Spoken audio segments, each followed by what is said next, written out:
How's everybody doing? That's great. Very, very enthusiastic. Everyone's sleepy after food. Today, I'm going to be talking about the Interchain Future. You ready? Let's go. Oh, but first, there's a little thing I want to show some people in case you weren't at OsmoCon. Hashtag mesh is real. I was going to do a demo, but the Wi-Fi here is a little bit, not that great. So we're going to show some screenshots of the demo, and if you want to see the demo in person, we can try it later. Just ping me. But yeah, mesh security. The idea, cross-stake to secure the internet of blockchains and earn some rewards. Cool. So this is the front landing page. Imagine you click Connect Wallet. Now you're ready to cross-stake. So this is the mesh dashboard. You can see in this screenshot here, we have two tokens in the interchain. We have Osmosis and Juno. And you can see your balance and your portfolio. There's a claim rewards button. If you've actually ever used staking before, all this is going to look really super familiar. We think of mesh as this really complicated thing, but at the end of the day, it's kind of just another staking UI. So yeah, you can claim your rewards. Click Claim All Rewards. Awesome. You get all that money from the mesh. To stake, you would click stake or unstake. And then, why is the, wait, back.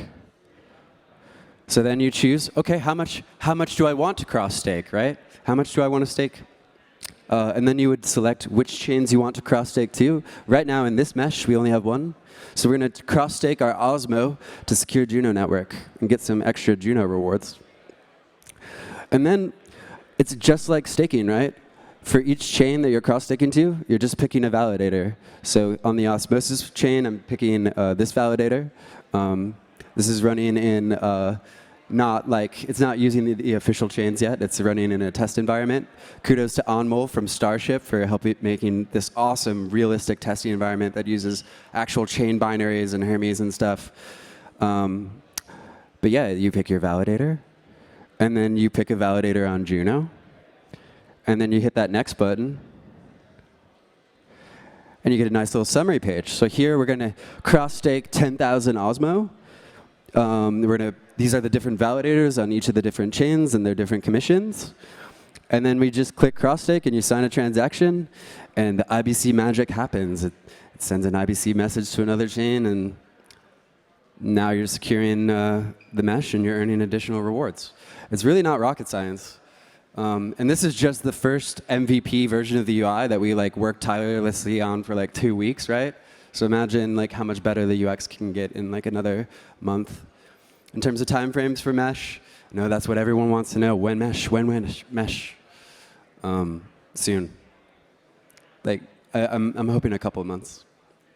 But let's get to the real thing I want to talk about today, which is we're at the beginning of a new paradigm. It's the Interchain Paradigm. And as you can see here, we've got the Interchain as it exists today in 2023. Over 60 blockchains connected, billions of dollars transacted between them. But we're not going to stop there. No, we're not going to stop there at all. This is not good enough, because IBC will connect all. This is, the Interchain in maybe 2024, I hope. You see Ethereum, right? Interchain's not real until Ethereum joins the party. You see OP, we see Near, we see Polkadot. Polkadot is already connected to the IBC. The first ever transaction between Kusama and Polkadot happened with IBC. We see Avalanche. Avalanche is joining the party. Awesome.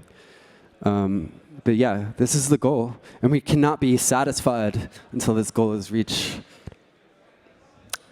In fact, I think this is a good time to announce that in helping to achieve this mission of connecting all these sovereign state machines with IBC, I'm actually starting a fund with Sam. Sam was a co-founder of Consensus. So, it's great to get some Ethereum OGs that are excited about the Interchain. How cool is that? OGs from Ethereum are now thinking, oh, this might be the next hot narrative. We have Locke. Locke is a partner at Tuesday Capital and a bunch of other funds and has a ton of experience doing all the things I have no clue how to do, like set up legal entities and accounting. And then there's me. I'm just a degenerate and know a lot of devs and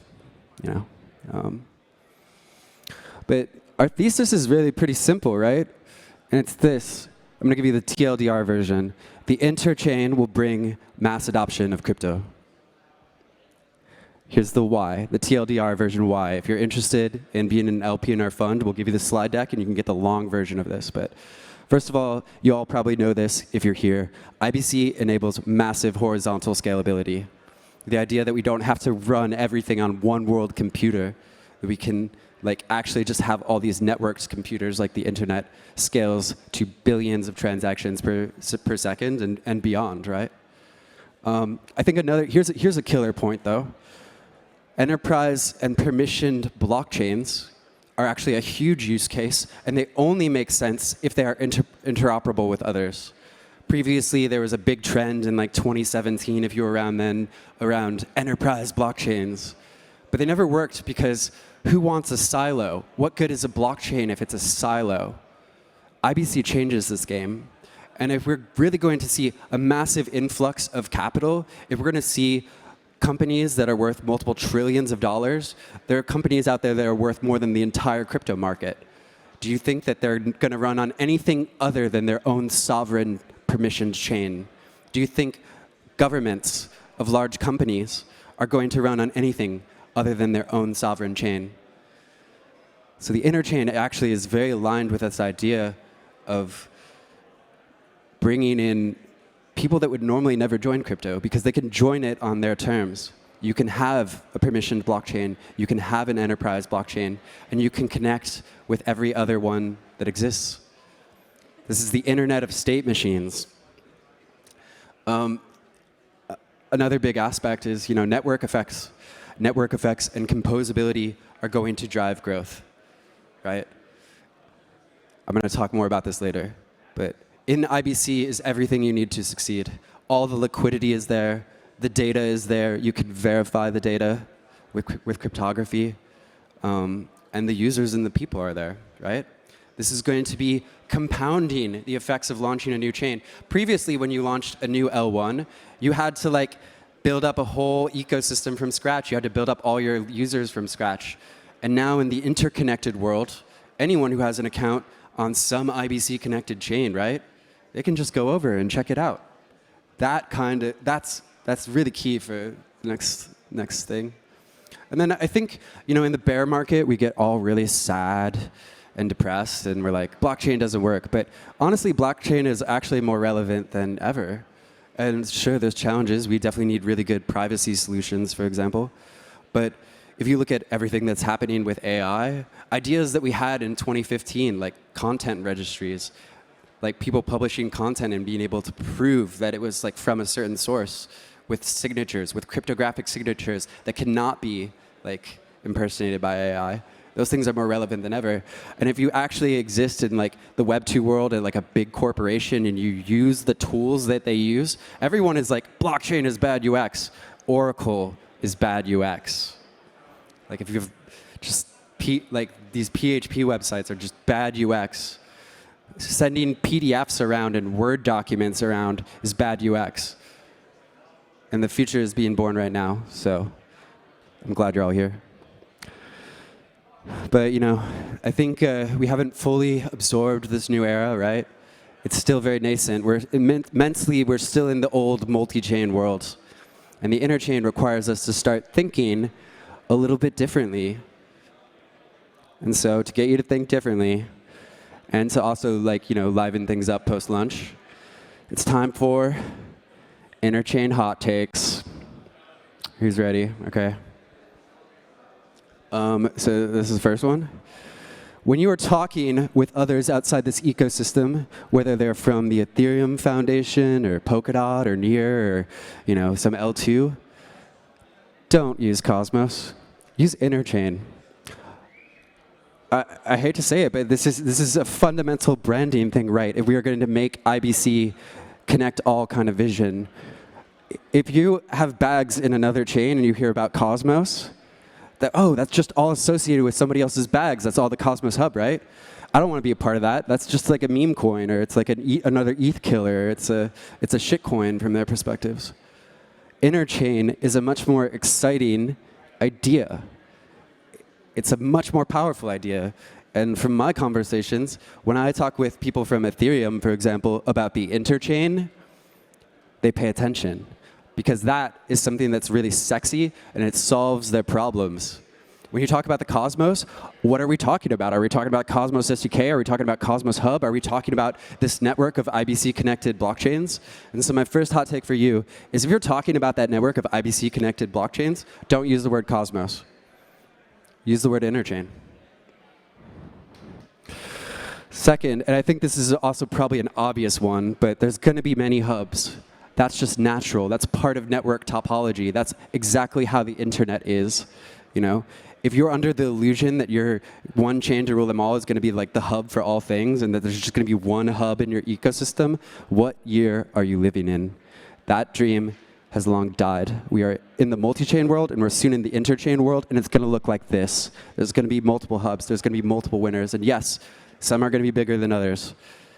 But yeah, give up on the false idol of one chain to rule them all, or one hub. It won't happen, and it shouldn't happen. That's a dystopian world in my view. All right, here's another one. I'm not going to take credit for this. Hillary from Evmos did this really awesome mental reframing. We oftentimes think of TVL, right? Total, or TLV, total value locked, right? And we judge all DeFi protocols by this. Like, it's all about TVL, TVL, TVL, this metric. It's been hammered in our heads since 2020. But in the interchain era, maybe we should start thinking about things a little bit differently. And this is why it's so important to bring other ecosystems into the interchain, is because maybe it's all about total reachable liquidity. Because with IBC, we can build interchain protocols that are not like the ones that existed in the multi-chain era, where it doesn't really matter if it's on your blockchain specifically, as long as you can access it, as long as you can reach it. When we live in the era of like interchain DAO tooling and interchain accounts, where you can have accounts on all these different chains that you control, that you can utilize, maybe start thinking in terms of total reachable liquidity instead of TVL. Start thinking interchain. This is another one. I hate to bring it up, but I see people in Cosmos all the time, and they're always thinking about protectionism. They're in this protectionist mindset, whether it's like, oh, we could never accept another fee token besides our own native token that might help with, like, cross IBC UX. Or maybe they're like, we have to impose like fees or tariffs on taking things off chain because we don't want people to leave on our chain, like leave our chain to go to others. Or maybe you're a permissionless CosmWasm chain, and you have a bunch of custom Cosmos SDK modules that you try to get people to use. And so the idea is that, like, no other chain will have these modules, and then that code won't be reusable. I see that a lot recently. And I think that's very short-sighted. Free markets are ultimately going to win over mercantilism, and protectionist ideas will sound good in the short term for the value to token holders, but they're not going to win out in the long term. Just wait. We've seen this before. We've seen this one before. Apps are better than app chains. Don't think of app chains. Think of apps. Deploy everywhere or someone else will. Every chain needs an NFT marketplace. Every chain needs a DEX. Every chain needs DAO tooling. Every chain needs your product. If you want to get the most users, if you want to get the most usage, if you want to capture the most value as your protocol, you have to be everywhere in the interchain era. And IBC gives you the tools to stitch interchain protocols together that we never had before, right? Outposts kind of offer the best of both worlds, right? So if you have an app chain, make it the hub. But deploy everywhere, or I'm not interested in your protocol. Here's another one. I really want to put this thing. You can profit from things that don't run in your block space. Again, you can profit from things that don't run in your block space. This kind of goes along with the protectionist idea, right? Where it's like, oh, everything has to run in our block space, otherwise, like it's not good. No, as long as value is accruing to your DAO or your token, that's all that matters. This is something that we're very behind on Juno, which is why we're so excited about mesh security, right? If a project starts on Juno and then goes elsewhere, right, or launches its own app chain, we can continue a beneficial economic relationship with them without them having to run their app on our chain. It doesn't matter. These old ideas don't matter. Block space is more plentiful than ever. It's cheaper than ever. And if you're only thinking in terms of like transaction fees and block space, I think you're kind of like, again, living in the previous era. So wake up. This is a big important one for Cosmos. Vibes matter. This community has been super hyper negative lately. There's not like there's hardly any women in the audience. There's just bad vibes lately. There's this idea in Cosmos, it seems, that there can only be one winner take all, right? Like, and there's not enough coordination, collaboration. It's not an exciting place to join. No one wants to join a place where there's tons of drama all the time, right? Like, so start being nice to each other, even if they're a quote-unquote competitor project. It's really not like that. We are judged as an ecosystem. And finally, advanced governance tooling is a requirement for mass adoption. As we move into this world of permission blockchains, as we move into a world of mass usage, guess what? Your boomer parents expect if something's wrong, they can like have some way of remediating things. Immutability is great value, but it can also be a terrible user experience if you've ever lost your keys before. And that happens. So there's balance to be achieved here, but I'm not going to ramble on too much because I've been rambling a lot. I'm running out of time, but so speaking of DAOs, I gotta get to DAO updates, okay? So first of all, with the Juno DAO, we have this renewed focus on experimentation. People are like, oh, Neutron, what's the difference between Neutron and Juno? We have different alignments. I think Neutron's a great project, actually, really do. But we are much more on the experimental, pushing the boundaries side of things. We are first and foremost a community chain, and we are first and foremost an experimental chain. And sometimes the experiments might not go super great, but that's part of evolution, it's part of learning. So, we're pushing the boundaries. So just to read through our tech roadmap, mesh security is probably Juno's top priority. We are doubling down on mesh security. It is, I think, the future. We're probably going to be one of the first chains to connect to Polkadot because we're using the latest Cosmos SDK and the latest IBC Go versions. So we're going to guinea pig that for you all, and then you can use it on your chains. We have the Juno Constitution in the works. It's going to come out soon. There's some major governance reforms. Spoiler alert, Core 1 is just going to be completely dissolved, and there's going to be a new structure that's put in place. More on that later. I could spend a whole talk on that, but we're going to be trying out some really interesting and novel ideas. Ideas which, like sub-DAOs, which we helped pioneer, we hope these ideas make their way to other chains in the Interchain. Cosmos modules is something I'm really excited about. It's something that we're going to pioneer. This is an idea from TWASM and Tgrade. You will be able to write like SDK modules effectively with smart contracts in Rust. And you don't have to do an upgrade. You don't have to upgrade the modules every time the SDK changes. It's much more stable, and we think that it's going to really unlock a lot of new things. All new Juno features that are at the SDK level are going to be using Cosmos modules because we think that it's really important to build out that ecosystem. And yes, I am a Cosmos maximalist, and we have some huge performance improvements on the way. Real quick, Lead Society, it's live. If you don't know what Lead Society is, it is a club for Interchain devs. We are not an investment fund or whatever. It's just a society, but maybe it's beneficial to be part of the society because we have some funds around it that are looking to recruit talent and maybe looking to invest in projects that might come out of it. But if you're a new dev to this space or an experienced one, and you're looking for mentorship, the ability to meet other people, to learn peer-to-peer style, maybe get some cool bounties, come talk to me or go to 1337society.dev and you can join Lead Society. And lastly, DAO update. We're deploying DAO across the Interchain. So if you want DAO on your chain, come talk to me. we're living up to our values of these, like, we think the most valuable protocols are the interchain protocols. If you keep DAO on one chain, it won't be able to create as much value as if it's DAO and DAOs are everywhere. Secondly, DAO now supports interchain accounts. So in this little screenshot, you can now have a DAO on Juno that has an account on Osmosis, and you can use all the DAO tooling to do anything on Osmosis. And so I urge you to check it out. I might demo it in the corner in a bit if you're interested, but this is much more than just liquid staking on Stride. This is a real interchain account experience. You can call smart contracts. You can instantiate smart contracts on other chains. You can do anything that you could do on that chain. So come talk to me afterwards, and I'll showcase it for you. Finally, we're seeking some grants for public goods work. And if you're an investor, here's a little bit of alpha. We might have a secret plan, and we are going to be finally raising investment for DAO. DAO has raised 0 money to date. Though it was supported by the wonderful Juno community, which has incubated things like Polytone. We're helping with mesh security, with many people like Confio, Osmosis, DAO.